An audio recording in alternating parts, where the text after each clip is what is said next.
Okay, so Saturday apparently, and I'm dribbling coffee everywhere. Good thing it's early morning. Well, apparently I gotta wait for my glasses. I'm an idiot. I go in, it's just picking out frames for my new prescription lenses and paying for it, I guess. My wife gets her bonus twice a year, so she was able to afford it. They're like $500 almost glasses, and she got herself some glasses, which is almost $1,000 for glasses. But she'll get most of that back. Not all of it, but most of it. She didn't want to have to use her bonus for glasses, so that was a little bit of a beef. But anyway, I needed them and she needed them, and we knew that. We both knew that. So it was a necessary provision from God to get what we're getting. So 7 more days I wait and I'll get them. They send them off to Quebec apparently and put the lenses in. So you gotta wait 7 days. 7 days, 7 nights.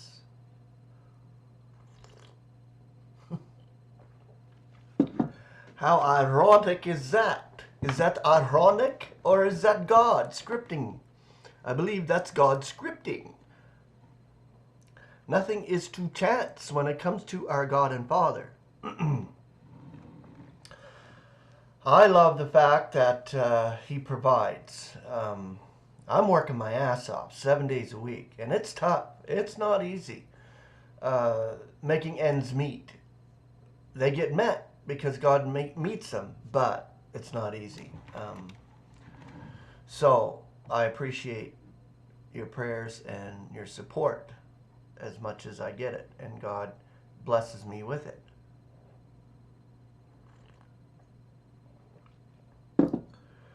Okay, the pre-expectation, the conciliation. This is what we're continuing reading in this chapter here. In the following letters, Paul makes known a further grace, the conciliation, or the secret of the evangel. It consists of the truth that God does not now need Israel as a mediatorial people between him and the other nations. Based on the conciliation through the death of his son, he can get in touch with everyone without the priest nation. Therefore, Paul, and after him all true evangelists, by passing Israel, call to all men, be conciliated to God. Be at peace. This truth was foreshadowed in the period between Adam and Moses, but hushed up. Romans 16:25. The reign of death before the law came was a type of the reign of grace in the present administration. Romans 5:12 through 14. Always higher and higher were the believers of Paul's ecclesias, carried by the fullness of grace, until they and we also ascend in spirit to the sublimest pinnacles in the universe, even above the mightiest celestials. With this, we are promised an allotment that is far superior in glory and joy to the terrestrial kingdom. Get it? It's a celestial one, not a terrestrial one. I say it all the time on purpose. We're not confined to this terrestrial realm. Why would we want to be stuck here? This is why I keep saying it. We will have access to the whole universe. We're not stuck in one particular place. And I said it before, we are coming from the throne of God. We are up there, next to God in Christ. I stick to my guns on that because Scripture is clear that we have a celestial allotment. The final revelations. In his last epistles, which Paul wrote during his imprisonment, he makes the final and highest revelations concerning this grace. Those weighty messages include our text, which guides into this glorious grace. 2 Timothy 1:19. Before this, in Romans 8:29, we are informed that we have been called according to the divine purpose. In writing to Timothy, Paul repeats this precious thought and adds thereto that it is to this grace that was given us in Christ Jesus before Eonian times that we are indebted for our call and salvation. In Christ it was that God chose us. But this alone did not satisfy him. He then went on to prepare gifts for his chosen. Yet even more than that, he provided an oblation, with the greatest of all his proposed gifts, in which all others are rooted, in the words, grace which is given to us in Christ Jesus. We are presented with the attested document and the only place of conveyance, the commission Christ. As it was with our selection, we stand again before the wonderful fact that God must have viewed us in Christ in order to accomplish this. Out of the prison epistles of the apostle, this grace shines forth in its fullest brilliance. According to Ephesians 3:6, the latest and most gracious revelation consists of this, that today in spirit and in future above among the celestials, we are joint enjoyers with believing Israelites. So it's a joint body. Understand it though, there is no stamp on us except for Christ. This is what I said yesterday. The stamp is Christ, Christ himself. We are going to be Christed, meaning that we have no label. There's no distinction between Jew and Gentile, male or females, slave or free. Get it? The scriptures are clear on that. So do not stamp you with anything, yourself with anything. Literally, don't label yourself, because you're nothing in this world. You're everything in Christ. So it's Christ, Christ, Christ. That's it. The members of the body. Although we were born as sinners and spent a shorter or longer time in unbelief, yet on the day God's Spirit touched our hearts according to his designated time, we were changed from unconscious to conscious elect, and thereby into conscious candidates for his greatest riches.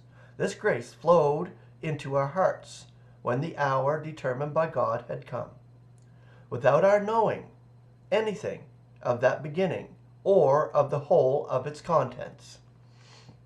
So grace is the vessel in which God hands us all our other gifts.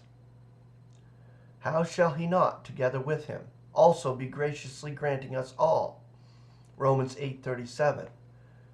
In the joyous shout of the apostle, in view of the divine riches, which will be ours together with Christ, we are justified gratuitously in his grace.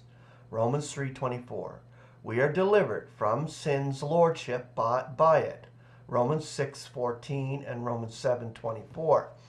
It graces us in the beloved.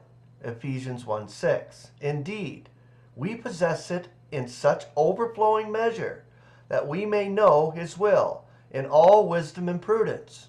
Ephesians 1:8. In the grace of Christ Jesus we are granted the whole of his riches. 2 Corinthians 8:9. When we really appreciate this grace, we can hardly think or speak of it without our hearts being filled with joy, redundant and divine. Okay, so we'll get into more tomorrow. The difference between our grace and Israel's. So I believe in the sense of administration. We are living in the administration of grace. I would say Israel didn't really know grace. They had the law. So I'm just reading out of this book.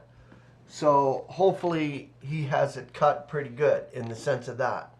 I'm sharing it. I'm explaining it myself, because the members of the body of Christ, since Paul, our apostle, became Paul, our apostle, Saul of Tarsus, the grace of God was not made known. But that realization of grace comes to the body of Christ. And when we appreciate its overflowing effects, then we can realize the peace of God. So this is why grace and peace go together.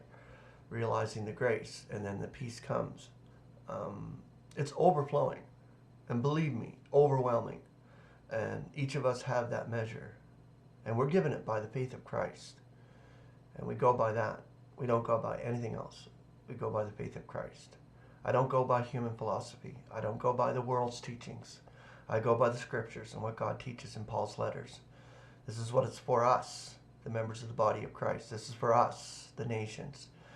Israel, some out of Israel are being chosen for membership in the body. But we're joint allottees with them when it comes to the body of Christ.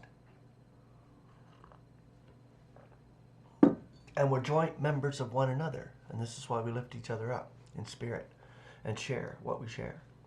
So have a wonderful Saturday. Grace and peace.